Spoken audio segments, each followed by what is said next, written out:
Hello friends, I am Abhishek Singh. So today we are going to discuss about the first chapter of physics, that is physical world. And physical world is nothing but a gateway to a physics for class 11th and 12th. So in this chapter we just take a overview about the definition of physics and what is some fundamental concept and how we going to deal with physics. So guys, इसका first chapter topic start करते हैं, that is what is physics कि physics है क्या।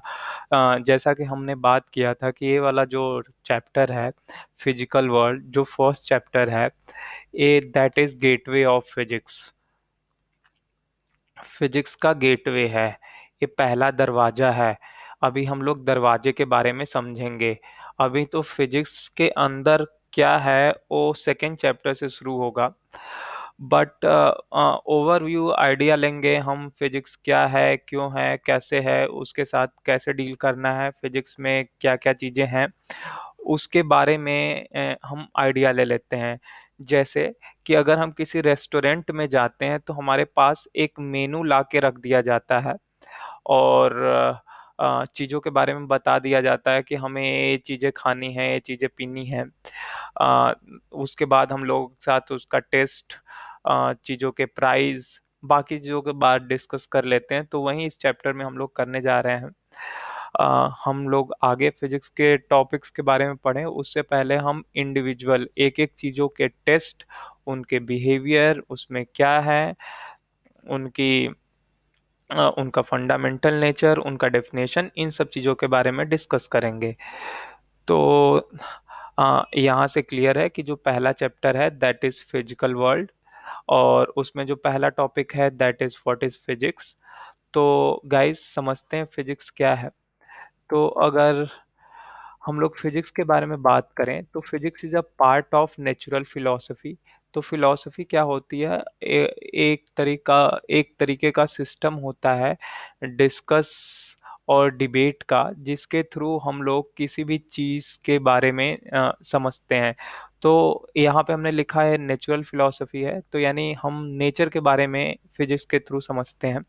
और and a natural science, तो एक natural science है। नेचुरल साइंस का मतलब कि ऐसी साइंस जो नेचर के बारे में स्टडी करती है, that involves the study of matter and motion. So इसमें हम लोग मैटर और उसके मोशन के बारे में स्टडी करते हैं, जो मेनली हमारा फोकस रहता है मैटर और उसके मोशन के बारे में। गाइस इसी के साथ साथ हम लोग अगर फिजिक्स की कंपैरेटिव स्टडी करें केमिस्ट्री और बायोलॉजी के साथ या बाकी ब्रांचेज ऑफ साइंसेस के साथ, तो उसमें उनका जो डोमेन ऑफ स्टडी होता है या फोकस ऑफ स्टडी होता है, जैसे बायोलॉजी में उसमें लिविंग ऑर्गेनिज्म होता है। बायोलॉजी में स्टडी फोकस उनके जो फंक्शन और एक्टिविटीज होती हैं, उनके पार्ट्स की या खुद की उनकी। अ, तो हम लोग कह सकते हैं कि biology is also a natural फिलोस a part of natural philosophy and natural science, but that not involves in the study of matter and its motion। Matter और इसके मोशन के बारे में स्टडी कौन करता है, केवल और केवल फिजिक्स करता है। तो नेचुरल साइंसेस तो बहुत सारी हैं, बट उनमें से मैटर और इसके मोशन के बारे में जो स्टडी करता है दैट इज फिजिक्स। अब आगे चलते हैं और समझते हैं कि जो साइंस वर्ड है, अ, अभी हमने बहुत बार नाम लिया कि this is a part of natural philosophy and natural science. तो अभी हम लोग समझते हैं कि ये साइंस क्या है। तो फिजिक्स पढ़ने से पहले हम लोग साथ ही साथ जान लेते हैं। तो जो science that comes from the word scientia, जिसका मतलब होता है टू नो, या किसी चीज को जानने को हम लोग क्या कहते हैं, अ, जानने को साइंस कहते हैं लैटिन वर्ड में। संस्कृत में इसके लिए जो वर्ड है दैट इज विज्ञान। सो विज्ञान मीन्स क्या होता है, विज्ञान means a special kind of knowledge, a special kind of knowledge. Arabic word इसका है इल्म। तो आपको पता है इल्म का मतलब होता है नॉलेज। जैसे हमने आपने सुना होगा, इस व्यक्ति को इस चीज का इल्म है, तो इल्म मतलब होता है नॉलेज। तो फाइनली हम कह सकते हैं जो साइंस वर्ड का एक मीनिंग है, लिटरल मीनिंग है, वो कुछ नो से, नोइंग से, नॉलेज से, और स्पेशल काइंड ऑफ नॉलेज से, और वी कैन से नॉलेज से रिलेटेड है। और अगर इसके हिस्टोरिकल बैकग्राउंड में देखें तो इजिप्ट हो गया, इंडिया हो गया, चाइना, ग्रीस, मेसोपोटामिया, अरे जितने भी ह्यूमन सिविलाइजेशन रही हैं उन्होंने इसके प्रोग्रेस में बहुत सारा कंट्रीब्यूशन दिया है। By 20th century science become industrial. तो ये यहाँ पे बहुत नोट करने वाली बात है कि जो ब्रिटेन में इंडस्ट्रियल रिवॉल्यूशन हुआ, उसके बाद पूरे यूरोप में हुआ, तो उसके बाद से जो साइंस का रोल हो गया वो इंडस्ट्री में बहुत ज़्यादा हो गया। आज आप साइंस की कोई भी मशीनरी देख लो, या साइंस ने जो भी बनाया है, तो उनके पीछे आप जानते हो डीप साइंसेस है। तो अच्छा, उसका इफेक्ट हमारे सिलेबस में भी पड़ा। तो आज तक के जो भी हम लोग मोस्टली साइंस पढ़ते हैं वो कहीं ना कहीं वो इंडस्ट्रियल टाइम के दौरान लिखी हुई बनाई हुई हैं। तो हमारा जो 11th 12th का इवन जो सिलेबस डिज़ाइन है वो भी इंडस्ट्रियल इवोल्यूशन के टाइम का ही बनाया हुआ है। तो हम बहुत चीज़ें जो पढ़ते हैं उसके बेसिस पे पिछले 100 सालों में, 200 सालों में बहुत सारी इंडस्ट्रियल डेवलपमेंट भी हुई हैं जो हम फिजिक्स में पढ़ने वाले हैं। ओके।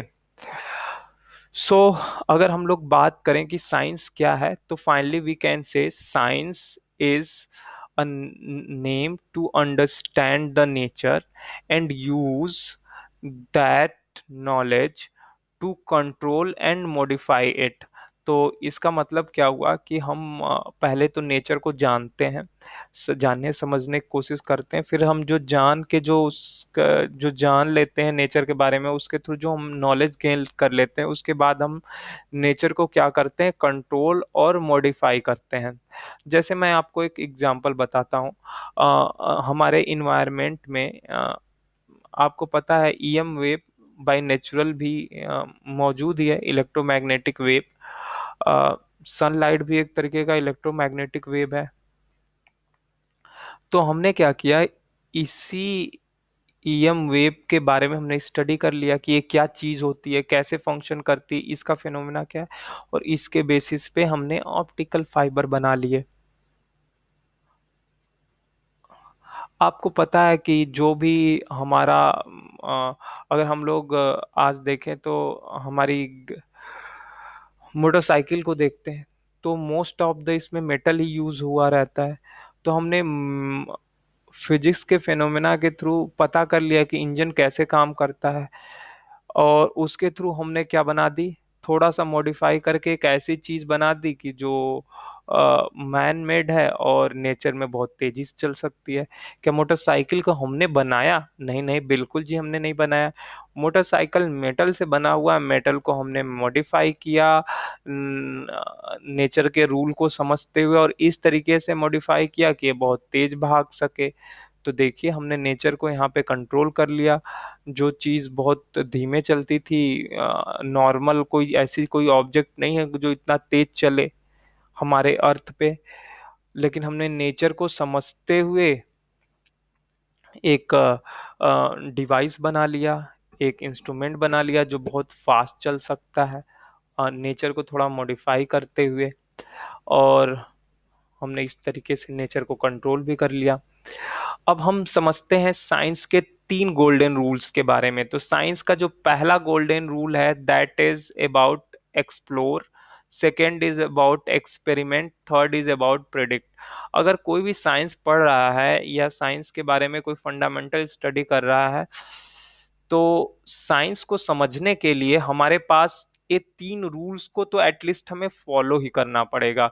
इनके बिना हम साइंस को नहीं डेवलप कर सकते, साइंस को नहीं अंडरस्टैंड कर सकते, नई तरीके के नॉलेज को हम लोग नहीं पा सकते। First thing, we should explore the thing. Second thing कि हमें नई नई चीजों के बारे में जानना चाहिए, समझना चाहिए, ढूंढना चाहिए in the nature. Second thing, we have to do experiment. Exploration के बाद कोई प्रॉब्लम आई हो या कुछ हमारे मन में ख्याल उठे हो, तो उनको समझने के लिए, जांचने के लिए, या हमारी क्यूरियोसिटी किस तरह की आई है उसके बेसिस पे हमें एक्सपेरिमेंट करने चाहिए। और एक्सपेरिमेंट से कुछ डेटा निकले तो उसके बेसिस पे हमें प्रिडिक्शन करना चाहिए। तो एटलीस्ट ये तीन रूल के बिना साइंस का डेवलपमेंट, साइंस का अंडरस्टैंडिंग नहीं किया जा सकता। So these three are golden rule of science. अब नेक्स्ट पॉइंट है, that is what is scientific method. तो साइंटिफिक मेथड है क्या? तो scientific method is some set of standard procedure through which we try to uncover the knowledge which is available in the nature. तो nature के अंदर जो knowledge available है, अगर उसको हमें समझना है या नेचर के रूल को जो समझना है, तो उसके लिए हम कुछ स्टैंडर्ड स्टेप या स्टैंडर्ड प्रोसीजर अपनाते हैं। Those standard procedure are called, और you can say standard steps are called scientific method. First is observation. तो हमें क्या करना है, हमें अपने नेचर के आसपास की चीजों को ऑब्जर्व करना है। जब ऑब्जर्व करेंगे तो हमें उसके बेसिस पे कुछ प्रॉब्लम दिखेगी। उसके बाद हम उस प्रॉब्लम को सॉल्व करने के लिए, वो प्रॉब्लम किस फॉर्म में हो सकती है, या हमारे रियल लाइफ की प्रॉब्लम हो, या हो सकता है हमारे माइंड में कोई क्यूरियोसिटी हो, या कुछ भी हो, हमें नेचर को जानने की ही प्रॉब्लम है कि हम नेचर को और समझना चाहते हैं कि क्यों हो रहा है, इसके पीछे कौन है, और एग्जैक्टली क्या हो रहा है। So these are the problem. तो इस ऑब्जर्व करने के बाद हमने व्हाई, हु, व्हाट, हाउ, इस तरीके से क्वेश्चन किए। इनको सॉल्व करने के लिए हमने कुछ एक्सपेरिमेंट किया। एक्सपेरिमेंट करने के बाद कुछ डेटा निकल कर आएंगे, डिफरेंट डिफरेंट डिफरेंट डिफरेंट, उनके बेसिस पे हमने रीजनिंग करी। उनके बेसिस पे हमने करी रीजनिंग। उन रीजनिंग के बाद हमने कुछ प्रिडिक्ट किया। कुछ प्रिडिक्ट किया। हमारा प्रिडिक्शन कितना सही है ये जानने के लिए हमने वेरिफिकेशन किया। तो यहाँ से क्लियर है कि जो साइंटिफिक मेथड 5 रूल से मिलकर बना हुआ है। ऑब्जर्वेशन, तो हमें अगर प्रॉब्लम कोई आई है तो उसके लिए उससे रिलेटेड सारे स्टेक होल्डर का ऑब्जर्वेशन करेंगे। ऑब्जर्वेशन के बाद हम एक्सपेरिमेंट करेंगे। एक्सपेरिमेंट के बाद जो भी डेटा निकल के आया उसके बेस पे रीजनिंग करेंगे। रीजनिंग के बेस पे प्रिडिक्शन करेंगे। प्रिडिक्शन के बेस पे वेरिफिकेशन करेंगे। Now guys, come to the next topic, that is steps in the scientific method। तो स्टेप्स साइंटिफिक मेथड में कौन कौन से हो सकते हैं? पहला है ऑब्जर्वेशन। ऑब्जर्वेशन के बाद हम प्रॉब्लम को डिफाइन करेंगे। ऐसा कोई हार्ड एंड फास्ट रूल नहीं है, पहले हम लोग प्रॉब्लम को डिफाइन कर सकते हैं फिर ऑब्जर्वेशन कर सकते हैं, बट इन जनरल ऑब्जर्वेशन पहले होता है फिर प्रॉब्लम को डिफाइन करते हैं। तो प्रॉब्लम को डिफाइन करने के बाद हम हाइपोथेसिस प्रपोज करेंगे। हाइपोथेसिस प्रपोज करने की यहाँ पे मीनिंग क्या है कि जो प्रॉब्लम है उसके लिए पहला कॉज रिस्पॉन्सिबल हो सकता है, या हो सकता है दूसरा cause is responsible for that, और it could be the third cause is responsible for that. तो जो भी हाइपोथेसिस है, अगर मान लो मेरा मानना है कि पहला है, या मेरा मानना है कि दूसरा भी हो सकता है, तो पहले कॉज को वेरीफाई करने के लिए कि अगर पहला कॉज है तो क्यों सही है, उसके लिए हम लोग कुछ एविडेंस गैदर करेंगे। उस एविडेंस गैदर करने के बाद हम क्रॉस चेक करेंगे कि जो भी हाइपोथेसिस है वो ठीक है या नहीं है। तो मान लो हमने एविडेंस गैदर किया और लगा कि पहला वाला गलत है, फिर एविडेंस गैदर किया दूसरा वाला सही है, मान लो थर्ड वाला सही आया हो, सो हम अपनी हाइपोथेसिस को रिटेन करेंगे और इसके बेसिस पे आगे थ्योरी डेवलप की जा सकती है। अगर ये हाइपोथेसिस रिजेक्ट हो गया तो फिर यहाँ से हम लोग फिर जाएंगे और हाइपोथेसिस और कुछ और हाइपोथेसिस इसमें लाएंगे, और उसके बेसिस पे हम लोग अम, और एविडेंस गैदर करेंगे, और ये जो साइकिल है लगातार चलता रहेगा। Okay guys, so these are the steps involved in scientific method.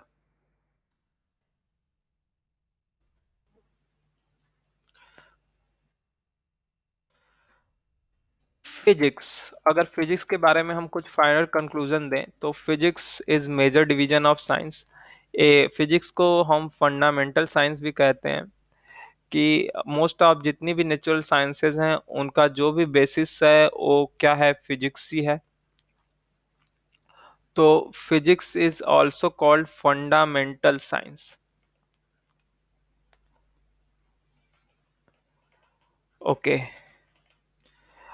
Physics का जो ओरिजिन एक ग्रीक वर्ड से हुआ है, जिसका मीनिंग होता है nature. So finally we can say physics is a study of law of nature. जो फिजिक्स है लॉ ऑफ नेचर की स्टडी है। फिजिक्स में हमारे पास फिर दो कॉन्सेप्ट आते हैं। अ, पहला जो आता है that is unification, and second is reductionism. तो फिजिक्स को स्टडी करते समय हमें दो चीजें देखने को मिलती हैं। So what is the unification in physics? अगर मान लो हमारे पास नेचर में डिफरेंट डिफरेंट फेनोमेना हो रही है, कि कोई सैटेलाइट अपने प्लैनेट के अराउंड मूव कर रहा है, एप्पल फॉल कर रहा है, या कोई बॉल फॉल कर रही है, तो इनके पीछे एक ही चीज, एक ही कॉज, एक ही चीज जिम्मेदार है, दैट इज ग्रेविटेशन। यानी दो मासेस के बीच में जो ग्रेविटेशनल फोर्स काम करता है वही जिम्मेदार है। तो हम कह सकते हैं कि इतने जो डाइवर्स फेनोमेना है उनके पीछे एक एक सिंगल फोर्स काम कर रहा है, that is law of gravitation. तो हम क्या कर सकते हैं, इन फिजिक्स के सारे फेनोमेना को एक चैप्टर बना के उनके अंदर पढ़ सकते हैं। ठीक है, इस कॉन्सेप्ट के थ्रू, इस रूल के थ्रू हम इन सारे फेनोमेना के पीछे के कॉन्सेप्ट को स्टडी कर सकते हैं। तो इसका मतलब है यूनिफिकेशन।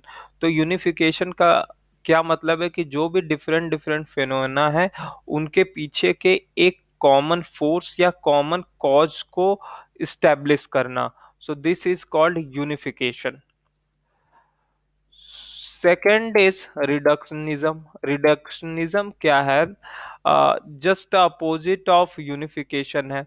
अगर हमारे पास कोई कॉम्प्लेक्स सिस्टम है तो उसकी हम लोग स्टडी करते हैं different different simple fundamental things के फॉर्म में। जैसे मान लो हमारे पास एक मोटरसाइकिल है, तो मोटरसाइकिल में व्हील भी होता है। ओके, मोटरसाइकिल में व्हील भी होता है, मोटरसाइकिल में इंजन भी होता है। मोटरसाइकिल में बताइए, इंजन भी होता है, मोटरसाइकिल में इंजन भी होता है। तो मोटरसाइकिल में इंजन भी है, मोटरसाइकिल में व्हील भी है। अगर व्हील की स्टडी करनी है तो हम व्हील किस मटेरियल का बनाया जाना चाहिए, ये प्रश्न आए तो हम मटेरियल साइंस के अंदर इसकी स्टडी कर सकते हैं। व्हील कितना टॉर्क प्रोड्यूस कर रहा है, अगर ये स्टडी करना है तो हम लोग इसकी स्टडी रोटेशनल मोशन में कर सकते हैं। अगर इंजन की स्टडी करना है तो हम लोग थर्मोडायनेमिक्स में पढ़ सकते हैं। तो इसके लिए हमने इस मोटरसाइकिल जैसे कॉम्प्लेक्स सिस्टम की स्टडी के लिए इसको डिफरेंट डिफरेंट पार्ट में ब्रेक डाउन कर लिया, और ब्रेक डाउन करने के बाद हर एक इंडिविजुअल पार्ट की उससे कंसर्न्ड जो फिजिक्स का डिपार्टमेंट है उसके थ्रू उसकी स्टडी कर ली, और इस तरीके से हमारी स्टडी क्या हो गई, आसान हो गई। रिडक्शनिज्म का एक मतलब और भी होता है कि जो भी कोई हमारे पास फिजिक्स का फेनोमेना है तो उसके फंडामेंटल चीजों के फॉर्म में। जैसे आपको पता है जो फिजिक्स है इसका बेसिस मैथमेटिक्स है। तो हमने कोई भी कॉन्सेप्ट है उसको अगर मैथ्स के फॉर्म में रिड्यूस कर लिया, रिड्यूस करके हम उसकी स्टडी करते हैं। So this is also an example, example of reductionism. Okay guys, thank you for watching my lecture. Thank you and goodbye.